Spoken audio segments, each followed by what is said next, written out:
All right, now the next point we're going to talk about, and the last point of this episode, is UB44.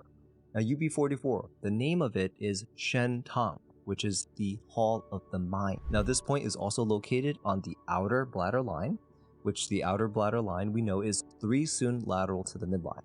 Now, this point is level with the lower border of the spinous process of T5, which this point is also on the same level as another back shu point. Now, the back shu point that this point is level with is UB15. UB15 is the back shu point of the heart. So, UB42, the hall of the mind, is on the same level as the back shu point of the heart.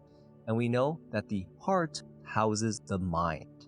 And the mind is our Shen, it's our spirit. And the mind is responsible for our consciousness. The mind is responsible for our sleep. The mind is what's forward-facing when we're facing people, when we're facing problems in our life. That's what our mind is responsible for. Now, another spiritual aspect is also responsible for our sleep, and that's the hun, or the ethereal soul. So both the hun and our mind can influence our sleep. And that's because, to be more specific, the mind is housed in heart blood, and the hun is housed in liver blood. So if there's some sort of pathology that affects liver blood, or it affects heart blood, then the spiritual aspect that's housed in them can be affected, which means that sleep can be affected.